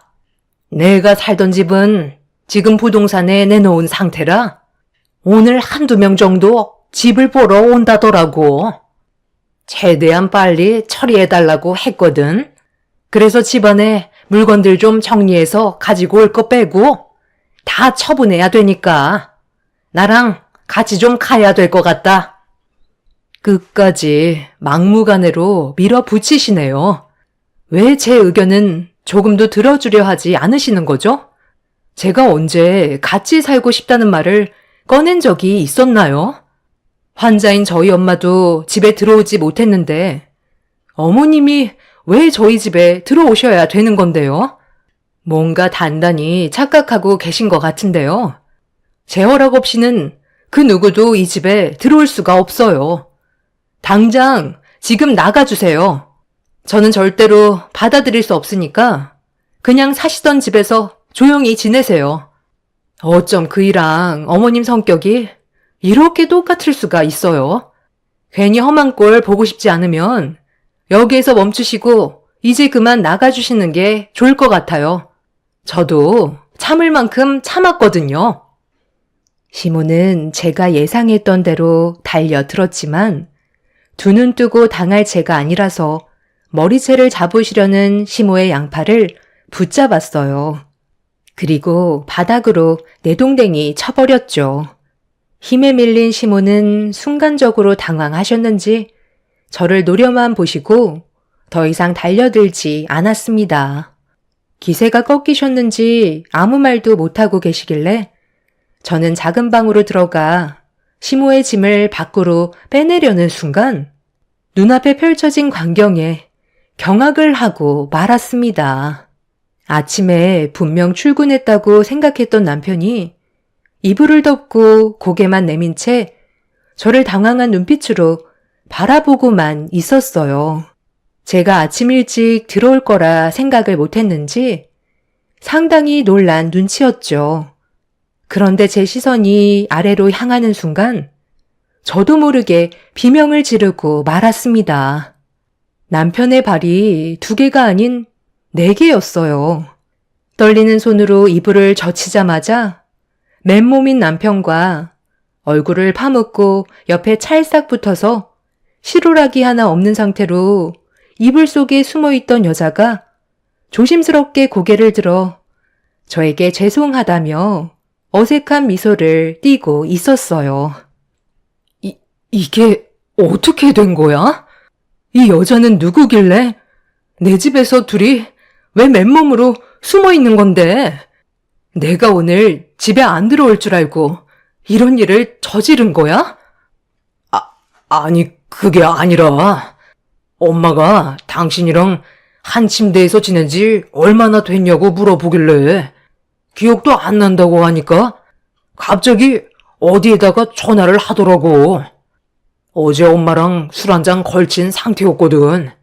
그런데 엄마가 전화를 끊자마자 잠시 뒤 누군가 문을 두드리길래 인터폰을 확인해 보니까 한 여자가 서 있더라고. 엄마가 부른 거라고 하길래 일단 집에 들어오게 했는데 같이 술 한잔 걸치면서 대화하다 보니 이렇게 돼버렸네. 나 원래 이런 사람 아닌 거 알지? 내가 오죽했으면 그랬겠어. 나도 남자라고. 여자가 옆에 붙는데 어떻게 거부할 수 있겠어. 내가 미안해. 이건 정말 술김에 실수인 거 당신도 잘 알잖아. 네가 왜 미안해하냐? 이런 상황까지 오게 만든 건 전부 다 며느리 너 때문에 벌어진 거잖아. 어떻게 부부가 한 침대에서 같이 지내지 않고 각방을 쓸 수가 있니? 그러니 몸도 멀어지고 마음도 멀어지게 되는 거지. 내 아들만 손해를 보는 거잖아. 이런 삶을 살고 싶었겠어? 혼자서 얼마나 외로웠을지 생각하니까 엄마인 내 마음이 너무나 아프더라. 그래서 내가 기분 좀 풀라고 여자 좀 부른 게 잘못된 거니? 며느리 역할 잘하고 아내 역할 잘하면 이런 일은 없었을 거라고. 저 사람이 이쁜 짓을 해야 각방을 쓰지 않죠. 아무리 그래도 그렇지. 어떻게 어머님이 이런 일을 저지르실 수가 있으세요? 지금 상당히 문제가 커지고 있는 거 아시죠? 그래서 내 아들이랑 이혼이라도 하게? 이건 바람이 아니잖아. 내 아들은 엄연히 대가를 지불한 거라고. 오늘 일은 그냥 조용히 넘어가도록 하자. 조용히 넘어가라고요? 이 집이 어떤 집인지 모르세요? 저희 아빠가 세상 떠나시기 전에 저한테 주신 마지막 선물이었다고요. 그런데 이 공간에서 다른 여자랑 한 입을 덮고 있다는 게 아무렇지도 않겠어요? 어떻게 이걸 바람이 아니라고 할 수 있어요? 마음을 주지 않았으니까 바람이 아닌 거예요? 여보, 내가 미안하다고 했잖아. 그쪽도 더 험한 꼴 보기 전에 서둘러 옷 챙겨 입고 나가보세요. 당신, 나랑 오늘 진지하게 대화 좀 하자. 가긴 어딜 가. 눈앞에서 외도 현장을 목격했는데 그냥 가려고? 모든 걸 증거물로 남겨놔야 나중에 법정에서 내가 유리해지지 않겠어? 나는 당신이랑 더 이상 할 말 없고 오늘 이혼할 생각으로 온 거니까 이대로 곧장 법원에 가면 될 것 같네. 당신 같은 사람한테 내 딸을 맡길 수 없으니 키우겠다는 생각은 꿈도 꾸지 마. 그리고 이거 너한테 빌린 1,000,000원이야. 더러워서 이자까지 전부 다 쳐서 줬으니까 너는 나한테 이혼 위자료랑 바람 피우고 정신적 충격으로 준 부분에 대해 법적인 보상을 해줘야 할 거야. 내가 그동안 인간 같지도 않은 놈들이랑 함께 살아왔었다는 게 너무 끔찍하다. 그쪽도 유부남인 거 알면서도 들어왔으니까 법적인 소송은 면하지 못할 거니 그런 줄 아세요. 즐길 거 다 즐겼으면 그만한 대가는 치러야지. 지금 내 앞에서 무릎 꿇어봤자 소용없다니까. 저기, 용서해 주세요. 제가 잘못했어요. 한 번만 봐주시면 안 될까요? 제가 오죽했으면 이런 일을 하겠어요. 저도 자식이 있는 엄마라고요. 돈이 필요해서 유부남인 거 알고도 그런 거니 한 번만 봐주세요. 그 대신 제가 어제 있었던 일 중에 중요한 거 하나 알려드릴게요. 저분들이 어제 술 먹으면서 한 말들이었는데요. 상간녀는 전날에 있었던 일에 대해 전부 다 설명해 줬어요. 남편과 시모는 절대 입 밖으로 꺼내지 말라면서 상간녀의 입을 틀어 막으려 하길래 저는 상간녀를 데리고 안방으로 들어와 문을 잠궈 버렸습니다. 그리고 핸드폰에 녹음기를 켠 뒤 상간녀의 말을 듣는 순간 왜 시모가 저희 집에 들어와서 살려고 하는지 알게 되었고 남편이 또 어떤 행동을 저질렀는지 모두 다 듣게 되었죠.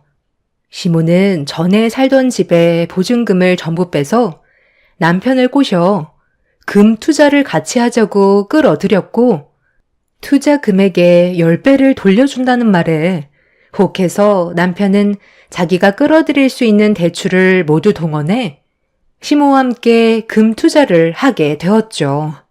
그런데 그게 사기였다는 게 밝혀지게 되면서 뉴스까지 터지게 되자 시모와 남편은 땅을 치며 후회를 하고 있었지만 이미 저질러버린 일이라 사기를 친 범인을 잡기 전까지는 막대한 피해를 고스란히 떠안을 상황이 되어버려 오갈 데 없는 시모는 저희 집에 머무르게 되었던 거고 남편은 저에게 그동안 가지고 있던 통장의 돈과 대출에 대해 숨기고 있던 거였죠.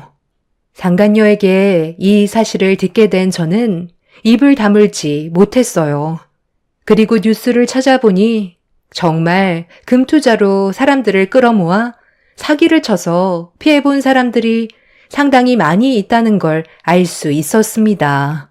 말도 안 되는 수법에 혹해서는 시모와 남편이 사기를 당했다는 말에 너무 큰 충격을 받았어요.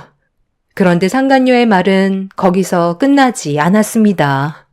위기에 처한 남편이 위장 사고로 저를 세상 떠나게 만들려고 계획까지 했었다면서 이 일이 끝나면 자기랑 같이 사는 건 어떻겠냐는 소름 돋는 말까지 꺼냈던 거였어요.